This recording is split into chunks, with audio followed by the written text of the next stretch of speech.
Hi, I'm Mary, and if you're a single Christian woman over the age of 40 who loves God, but you don't really love being single, this is for you.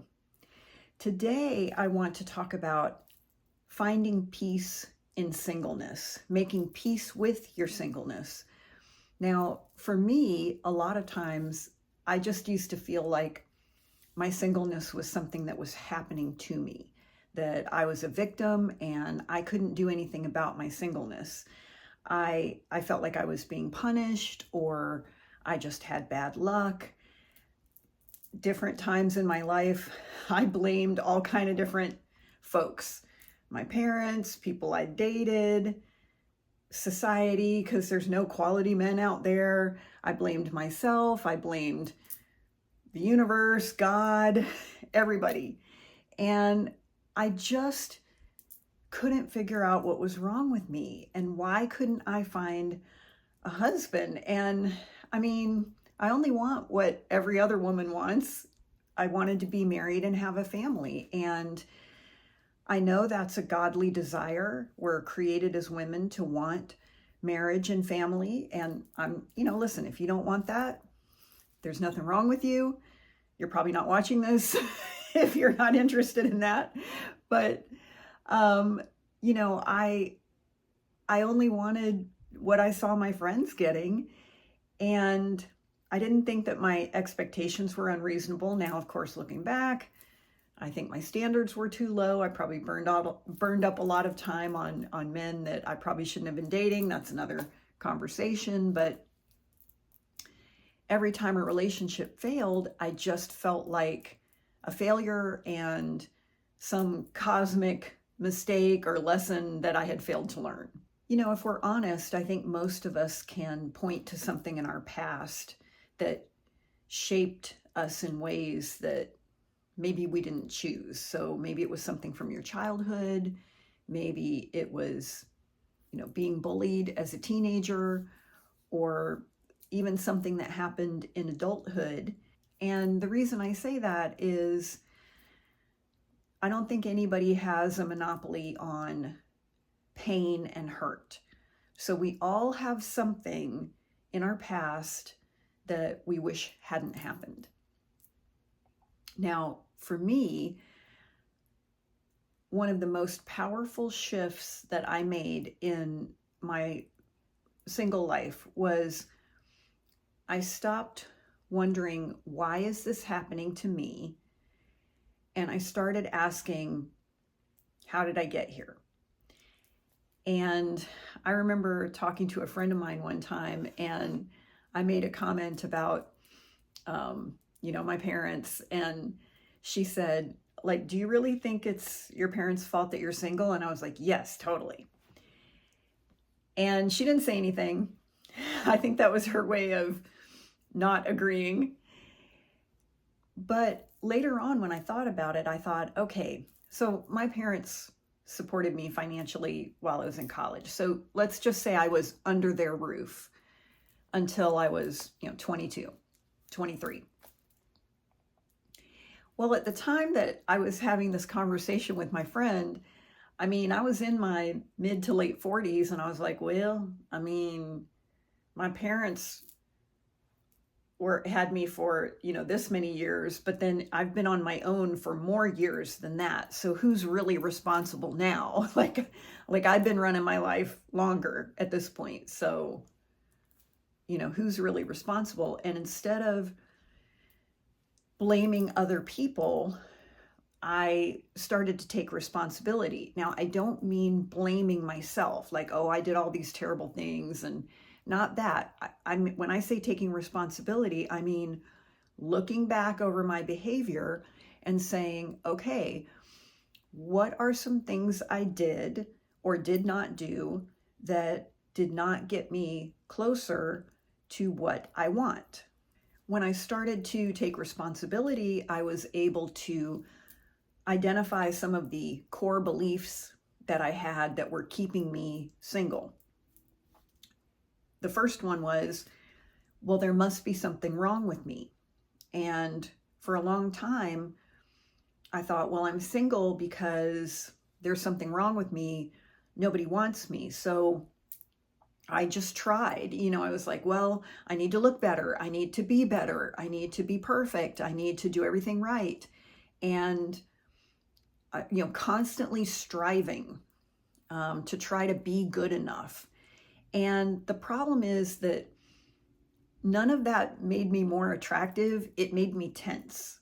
And if you ask men, what are they looking for in a woman? A lot of them talk about wanting a woman who's fun. Well, I wasn't fun. I was rigid and uptight. And not because I was trying to control the man. It was just, I'm just trying to control myself, and I just want to be perfect and be right. And, I want him to like me. And a lot of times men can't necessarily put their finger on what it is, but they're just like, I don't know, she's just kind of a lot. And that type of energy in your relationships, when you're constantly, trying to be perfect and be the best, that doesn't create connection. It creates disconnection. I think one of the things in our society that we respond to right now is authenticity, and people who are just real. And it's easier for us to connect with someone that we feel is more human. Like, it's really hard to relate to someone who's super gorgeous and super wealthy, and they're flying around on a private jet, and meanwhile you're waiting in the TSA line to fly basic economy. What does that person know about your life? And so I think that I'm trying to be perfect made it very hard for people to connect with me. My second belief I had that was wrecking my peace was, I had this belief that, well, whoever shows up could be the one. And I had this belief that, like, well, maybe I'm just being too demanding in what I'm looking for.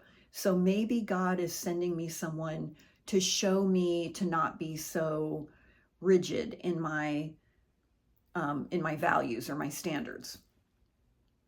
And, I would hear, like, you have to accept people as they are. And I would take that to mean, okay, so whoever just shows up in my life, I just need to welcome them in.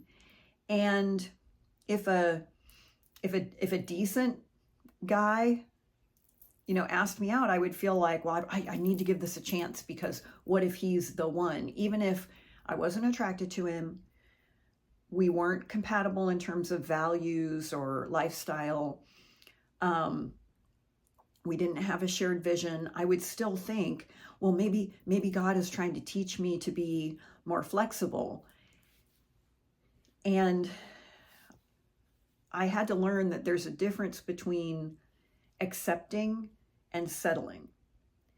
And just because a man is nice to you or kind to you and he asks you out, you're not doing him a favor when you say yes when you already know it's a no. You're really just stringing him along, and that's very unkind. So just because someone comes into your life doesn't mean they're supposed to stay there. The third belief I had that was keeping me stuck was, well, I need to make this work because there might not be another chance. And I think especially as we get older, that is more and more our tendency to think like, well, I'm getting older, there aren't that many men, and how many more chances am I going to get? And the problem is that when you approach things from that place of, well, this might be the last chance, you're really coming from a place of fear. And when you're coming from a place of fear, first of all, you're really not being yourself. Secondly, there's that kind of frantic energy that, like I said, men pick up on. You're not relaxed, you're not fun. And they may not even be able to put a finger on it, but they're going to say, like, I don't know, she just seemed kind of like, they might say intimidating, which frequently means she just seemed kind of like hard. And when you're in that place and you're thinking, well, this might be my last chance, you start to, make a lot of concessions. You start to give up on your standards. You try to be what the other person wants you to be, because what if that's it?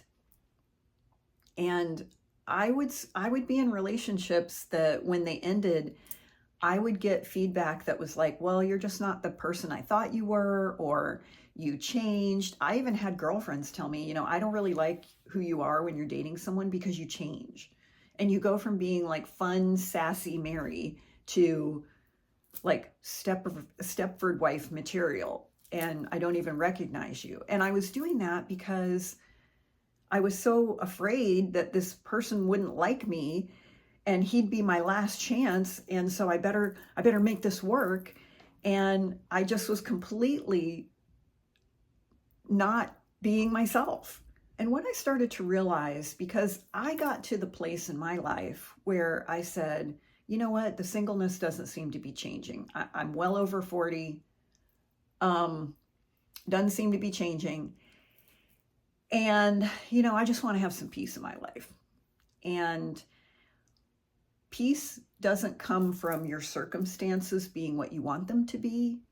Peace comes from getting comfortable on the inside with who you are and not feeling so much like you're a victim of the universe, or God is out there trying to get me, or, my singleness is something that has been done to me. Like, poor me, I'm a victim. And instead, I started to take responsibility and say, well, you know what? I did burn up a lot of years making unproductive decisions. And when I was able to stop seeing myself as a victim, I was able to start to focus on what kind of life do I want to have. And that's what I call the wonderful life. It's not about getting to a place where you say, like, I don't need a man. Because I need a man. I want a man. But it's about getting to a place where you say, okay, I don't have this relationship that I want. I hope that changes. But until it changes, or even if it never does, I want to enjoy my life. I want to have a good life. I have a friend right now. She's a few years older than I am, and she's very stuck right now in her unhappiness over being single, and she's really focused on it. And the issue is that when you're in that place of like, I don't want to be single. I just want to be married. Oh, I wish I would find someone. That's not attractive. Like, people are not attracted to that. And men are never looking for a woman who's got, quote, problems and issues. They want someone who's got her life together, who's fun, who's happy. And I believe that once you get to that place of peace and joy in your life, then yes, you're more attractive. Listen, I think if you want drama and upset, you can just look at your news feed or look at other people's social media and, or read the comment section anywhere. There are a lot of unhappy, angry, depressed, bitter people out there right now. And nobody's looking for more of that. So I think that once you get to that place in your singleness where you say, listen, this isn't my preference, but I'm going to enjoy my life. I'm going to have peace. I'm going to be fruitful and abundant, which is what Jesus has said. Jesus said, it is to my Father's glory that you bear much fruit. He said, I came that you would have a life and have it in abundance to the full until it overflows, and that you would enjoy your life.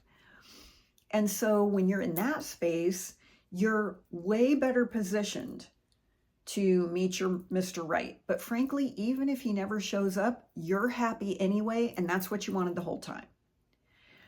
So it doesn't mean that you give up. I had someone ask me one time, like, well, do you even want a relationship? I was like, yes, I want a relationship. But I don't camp there day after day anymore of the despair of singleness. Now I say, you know what? I do want a relationship. I ask the Lord every day, please send me my Boaz. He hasn't yet. But what I've learned is to take my life off hold. For a long time, I felt like my life was just on hold. I just need a man. And I realized that my life was passing me by. And, listen, God does not promise that we're going to get everything that we want when we want it. I don't know if everybody's going to get a husband. I hope you get one. I hope I get one. But, we're in a broken, sinful world, and I just don't know. But what I do know is that God promises us that we can be productive and blessed and fruitful. In Isaiah, he says, "Blessed is the barren woman. She has more children than the woman who's married." And so, no, you may not have biological children. Maybe you have women that you mentor, spiritual children, if you will. One of my girlfriends adopted a teenage girl. And so she's a mom, although in a different way. So, there's a lot of ways that God can bring joy and fulfillment in our lives. But if we just stay focused on it has to be a husband, then we're missing everything else. When Jonah was in the belly of the whale, he said, "Now I see that those who chase after worthless idols forfeit the grace that could be theirs." And what he's saying is, I realize that when you're focused on something that isn't God, you're chasing after what you want, you're forfeiting God's favor on your life. Listen, I'm sure we've all had this experience. I know I have, where I just went after something I really wanted and God's favor wasn't on it. And it was a lot of work and effort on my part, and it still didn't work out. And, I didn't really have anything to show for it. Whereas if I will stay in God's will, no, he may not be sending me a Mr. Right now, but I can have God's favor in the areas of my life. Now, this can be really hard, especially if you're in a season of feeling lonely. Because when you're lonely, you're usually not at peace and you're wishing things were different. And so if that's how you're feeling right now, I have a free training for you. It's beneath the video. If you're listening on the podcast, it'll be in the show notes. And it's a free training called Overcoming Loneliness, and completely free. And it's where I take you through the steps of how you can fill up your own cup so you're not so needy and lonely. And that puts you in a better place to start to enjoy your life. Anyway, I want to just thank you for watching and listening today. And if you have a comment, I'd love to hear it. If you feel like you want to share this with someone else who needs it, that would be great too. And I want to, again, just thank you for joining me, and I hope you have a wonderful rest of your day.